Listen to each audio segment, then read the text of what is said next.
গতকাল অন্নপূর্ণা ভান্ডারের form release করা হয়েছে, যার টোটাল পেজ হলো 13। অনেকের মাথায় প্রশ্ন আসতে পারে, একটা যোজনা চালু করতে এত বেশি ফর্ম ফিল আপ করতে হবে কেন? চলুন এই বিষয়ে পুরোটাই জানি।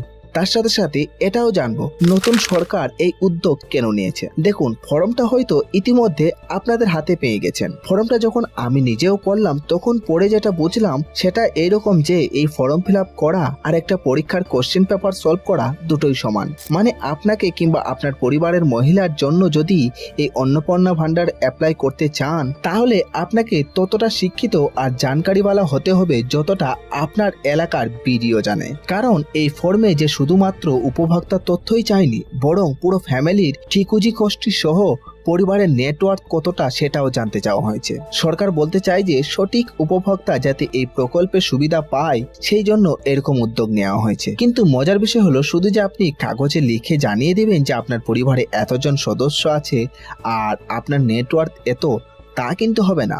তার সাথে সাথে যা আছে তার লিগ্যাল নথিপত্রও জমা দিতে হবে এবং ফ্যামিলির প্রত্যেক মেম্বারের ডকুমেন্টও দিতে হবে।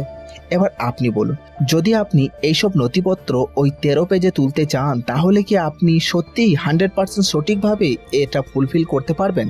না, ভুল আপনার অবশ্যই হবে। এবার যদি ভাবেন আপনি লেখার সময় কোনো কিছু বাদ দিয়ে ফেলেছেন, তখন আপনার ওই আধার কার্ড কিংবা ফ্যামিলি মেম্বারের আধার কার্ড দিয়ে আপনার ওই সব কিছু চেক করা হবে।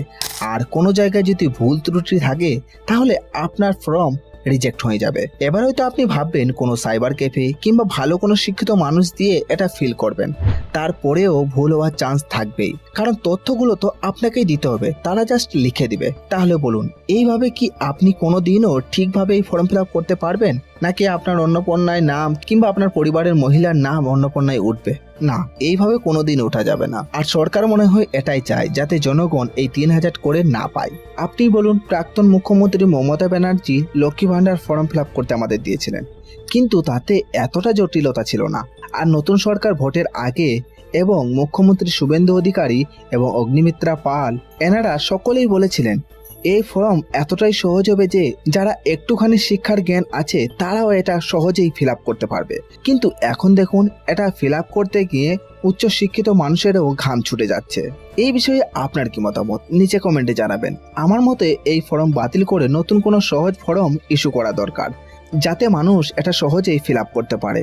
আর যেই মানুষগুলো ভরসা করে এই সরকারকে এনেছিল, তারা যেন নিরাশ না হয়। এই বিষয়ে আপনার কি মতামত নিচে কমেন্টে অবশ্যই জানাবেন।